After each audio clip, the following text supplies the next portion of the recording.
Vous êtes sur Radio Douve, la web radio de la Halle des Douves. Connexion, confiance, honnêteté. Passion, compromis et partage. Bienveillance. Moi je dirais liberté, aventure et partage. Moi j'avoue, je dirais amour tout simplement. Je t'aime. Salut, moi c'est Léa. Bon, j'ai eu la bonne idée de faire cet enregistrement le jour où je suis malade, alors toutes mes excuses pour ma petite voix de canard. Vous êtes sur Radio Douve. Ici, c'est l'émission Pour Parler. Le concept est plutôt simple puisque c'est un apéro et un micro. J'ai réuni quelques copains autour de moi et j'ai proposé que l'on discute autour de la thématique de l'amour. Chaque épisode est un nouveau sujet que nous avons tiré au sort. Et on a essayé de partager, débattre, donner un point de vue, se confier un petit peu quoi. Je suis accompagnée de Charlotte, Martine, Anne-Françoise, Olam, Luce et Solène, Walter, Laurent, Romane et Milo, ainsi que d'une bouteille de vin blanc et de quelques bières. Nous avons tenté de vous partager et de vous parler de notre amour. Alors, installez-vous confortablement, prenez-vous vous aussi un verre et rejoignez-nous dans ce partage.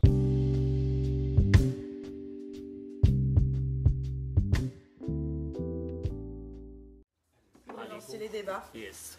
Alors, la marine innocente.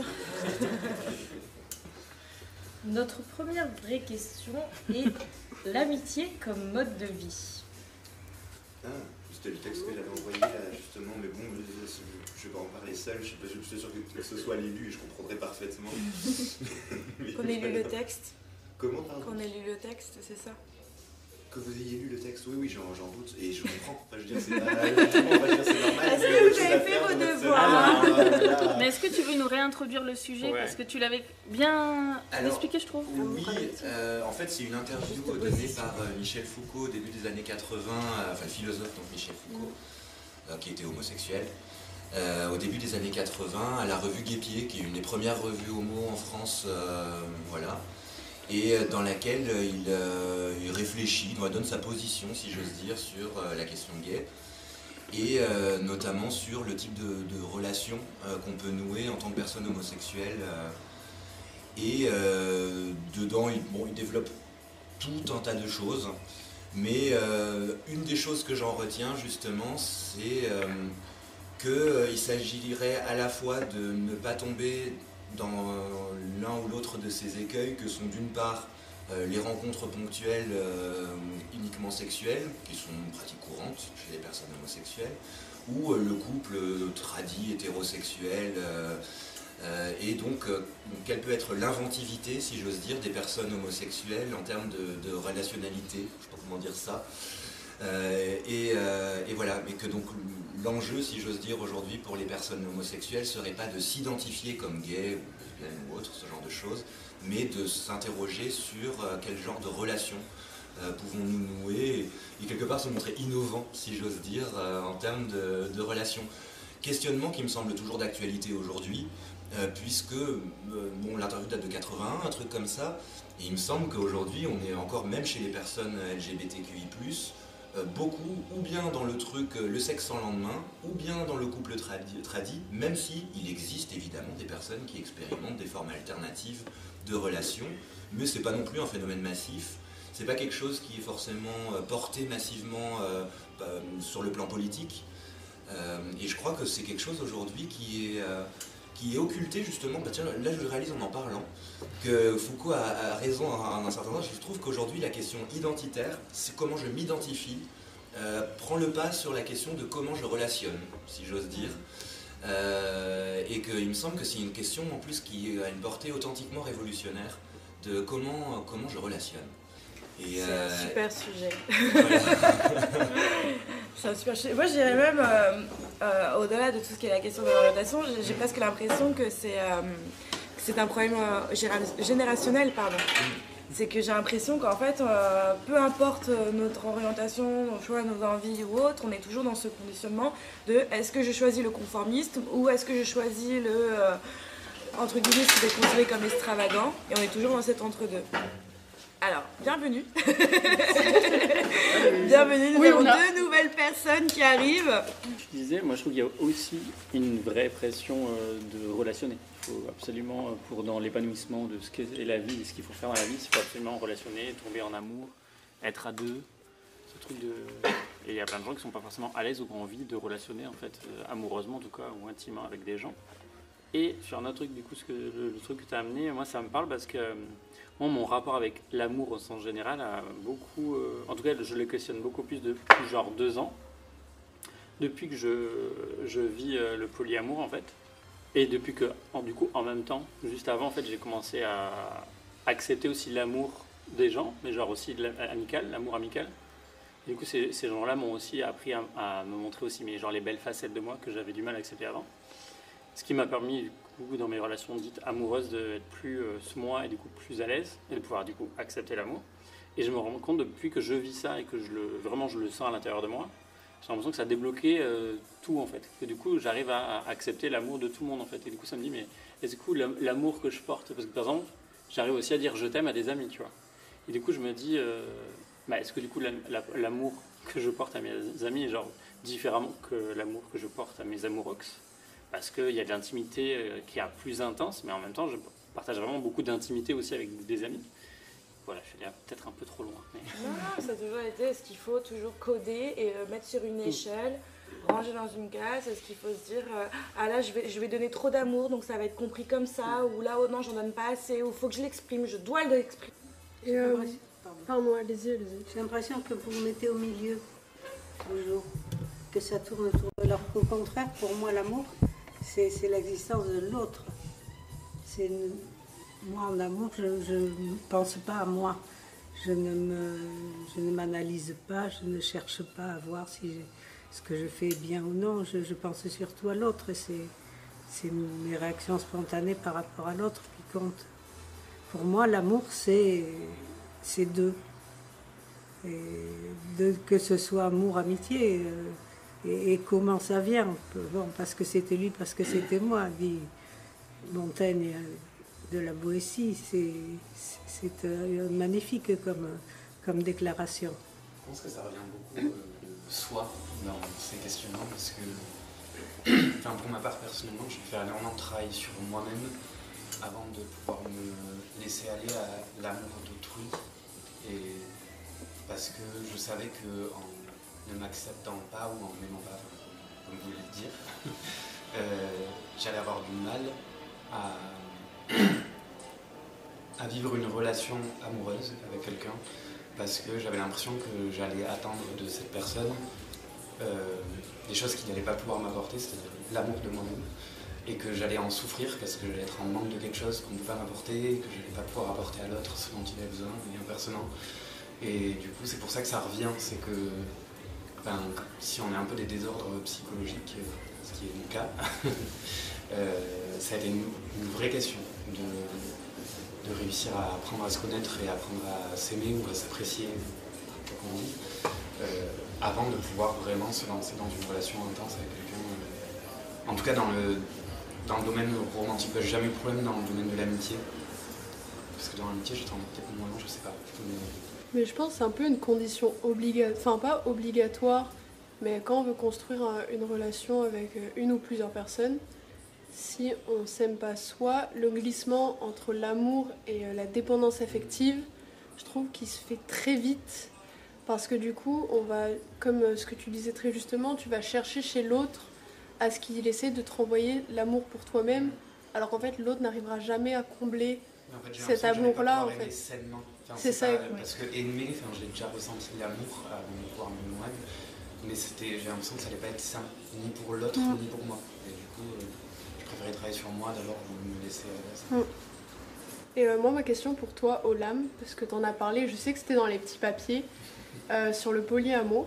Donc pour moi, qui est une vaste question que je ne connais pas du tout, est-ce que du coup, tu arrives à identifier si la manière dont tu aimes tes différents partenaires est la même, je veux dire, ce que tu ressens, parce que je parlais de ressenti viscéral, est-ce que du coup ce ressenti est similaire en fonction de tes partenaires, ou est-ce que c'est une expérience complètement tout autre en fonction des personnes avec qui tu vis et interagit amoureusement parlant. Merci pour ta question, et c'est une très bonne question parce que c'est quelque chose qui est arrivé assez vite quand j'ai rencontré mon deuxième amoureux. Je me suis vraiment rendu compte très vite que déjà que moi quand j'ai rencontré du coup mon deuxième amoureux, c'est déjà plus d'un an et demi, bref, que je relationnais avec une première personne. Mais assez vite, en fait, je me suis rendu compte que juste j'aimais ces deux personnes et que je faisais pas de priorisation en fait dans mon cœur ou dans mon. Après, c'est de l'organisation, mais dans ce que je ressentais, j'ai ressenti genre vraiment très vite que waouh, j'aime juste ces deux personnes, mais je ne l'aime pas lui plus et l'autre moins ou genre. Et quand la troisième personne est arrivée, c'est pareil. J'ai vraiment eu ce truc-là de genre, c'est ce que j'ai dit tout à l'heure. J'ai vraiment l'impression d'être un vaisseau d'amour en fait, et que j'ai juste envie de vivre ça. Parce que c'est un flow et c'est fluide. Et justement, j'ai pas envie de compartimenter ce truc-là qui est juste l'amour, en fait. Genre de me dire, ok, cette personne-là, non, elle est plus... Enfin, en tout cas, je sais que dans certaines personnes qui vivent le polyamour, certaines personnes ont ce qu'on appelle une relation socle et après d'autres partenaires. Moi, c'est pas ce que je vis. Okay. Voilà. Je scinde pas mes relations. Après, voilà, c'est de l'organisation, ça c'est encore autre chose. Mais dans ce que je vis et ce que je ressens, non, j'aime pas moins ou plus mes partenaires. Okay. Vraiment. Parce que moi, je l'ai vécu, je l'ai pas choisi, quoi. Et justement, au début, c'était un peu perturbant. Est-ce que je vais être en capacité de... En fait, non, je vis juste le truc. Après, il y a tous les trucs d'organisation et de communication avec les partenaires, mais... Attends, j'arrive juste vers toi. Je commence aussi à découvrir le polyamour. Et du coup, en fait, ce qui m'a beaucoup aidé à le conceptualiser, c'est que, par exemple, on a tous plein d'amis. Enfin, on a tous des amis, pas forcément plein.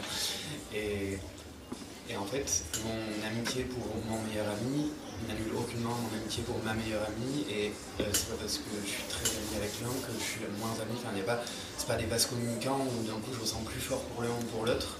Et en fait, après c'est peut-être ma conception, mais l'amour c'est un peu une extension de l'amitié pour moi dans ma tête. Et du coup, si c'est possible en amitié, pourquoi ça ne le serait pas en amour? Enfin, vraiment, c'est... notre cœur, si on doit personnifier l'amour, il est capable d'avoir autant d'amitié pour l'un que pour l'autre, donc on aura autant d'amour pour une personne que pour une autre, tu vois.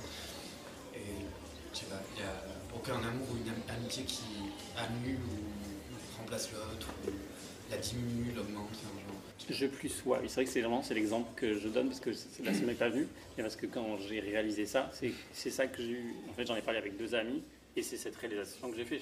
En fait, voilà, je vous aime aussi. En fait, genre, vous êtes mes amis, ça fait longtemps que vous êtes là dans ma vie. Et genre, mes amoureux sont là et ils viennent d'arriver. Et genre, pour moi, c'est la même chose en fait. C'est juste des relations. Après, oui, on a des relations peut-être différentes, mais en soi, c'est l'amour qui circule. Comme avec les amis. Voilà, c'est ça.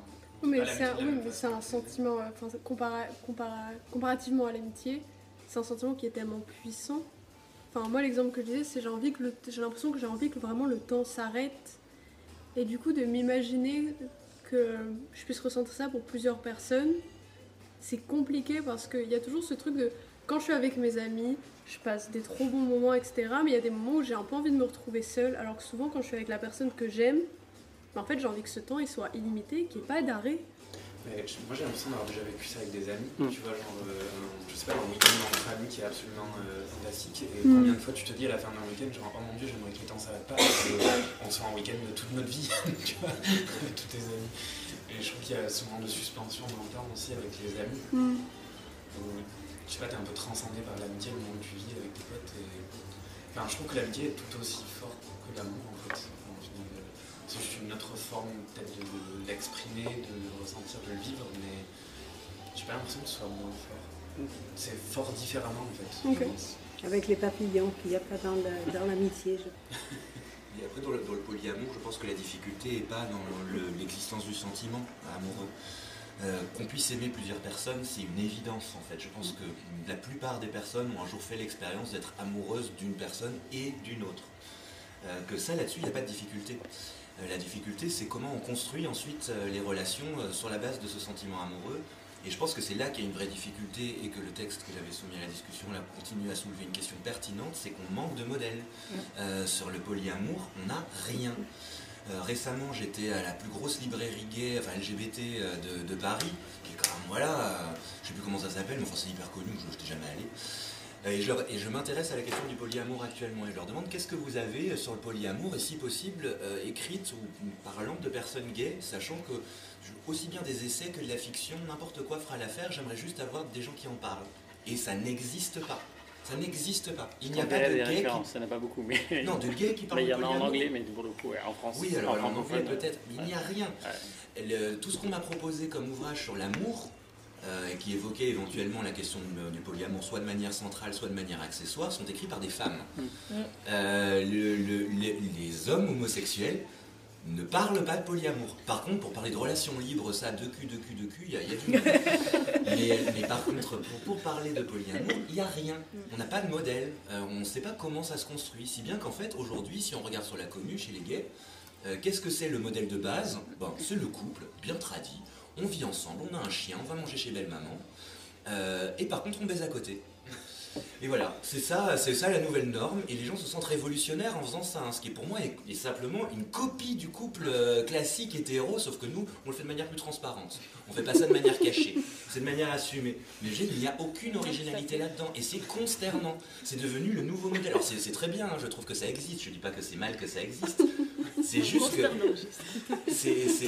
c'est tellement insatisfaisant à mon goût, pour tout un tas de raisons. Là où la question du polyamour est absolument pas investie, et donc on ne sait pas ce que c'est, parce que je suis désolé, la relation libre, c'est une manière de reconduire le couple exclusif. Simplement, il n'est pas exclusif sur le plan sexuel, mais il reste exclusif sur le plan sentimental, de la cohabitation, de toutes ces choses-là. Si bien qu'on révolutionne rien, on réfléchit pas à sa manière de relationner, et ça, je trouve ça dommage. Moi, j'aimerais avoir des représentations de personnes homosexuelles, et si possible gays, parce que c'est drôle aussi, à Bordeaux, les quelques personnes que j'ai rencontrées en polyamour, sauf toi, Ola, sont souvent des personnes lesbiennes. Mais des personnes des PD, non. Mais je pense qu'il y a aussi un vrai truc, là je vais dire un truc très binaire, moi ça va me... Mais je pense que c'est pour qu'on comprenne, je vais grossir.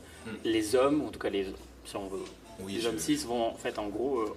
parlent peu d'intimité, je pense on leur montre moins, on leur apprend moins à parler d'intimité. Les femmes et notamment les lesbiennes parlent beaucoup d'intimité, ont travaillé là-dessus, ont écrit des choses là-dessus, font des cercles de parole, font des camps depuis des années pour parler d'intimité, se retrouvent entre elles, donc il y a aussi ce truc-là. C'est aussi c'est un projet de société, c'est parce qu'on a appris ces codes-là et ça tu les as pas. L'amour, on peut être amoureux de plusieurs personnes, tout comme on peut être ami avec plusieurs personnes. Simplement, comment on peut concrétiser cet amour qu'on peut avoir pour plusieurs personnes, comment on peut le vivre au quotidien, et ça, on n'en parle pas, enfin on en parle peu, et on n'a pas de modèle surtout. J'ai eu l'impression qu'il y a eu il y avait une peur chez eux quand je leur en parlais, la peur que je souffre, que je sois blessé, qu'il y ait quelque chose, et du coup ça me questionne sur... J'ai l'impression qu'il y a des gens qui ont peur de l'amour. Je comprenais pas pourquoi le fait que ce soit polyamoureux, ça leur faisait plus peur que le fait que ce soit une relation exclusive. Parce que pour eux, du coup, c'est comme une multiplication de risques et de souffrir. Et alors que moi, ça me paraissait... je comprenais pas trop pourquoi ils... Après, c'était mignon parce que c'était un truc de protection par rapport à moi, parce que tout ça. Mais pourquoi ça fait plus peur qu'une relation exclusive? Parce que je pense que dans le schéma classique de l'amour, il y a toujours ce truc de plus tu vas aimer, plus tu vas souffrir, et que c'est normal de souffrir en amour et de faire des compromis et tout ça. Sûrement, ouais. Perdre le contrôle. Oui, il y a une peur de l'amour qui est inscrite. T'aimerais bien en parler de ça, non? Ça fait 2 fois qu'on évoque la perte de contrôle. Connexion, confiance, honnêteté. Passion, compromis et partage. Bienveillance. Moi je dirais liberté, aventure et partage. Moi j'avoue, je dirais amour, tout simplement. Je t'aime. Vous êtes sur Radio Douve, la web radio de la Halle des Douves.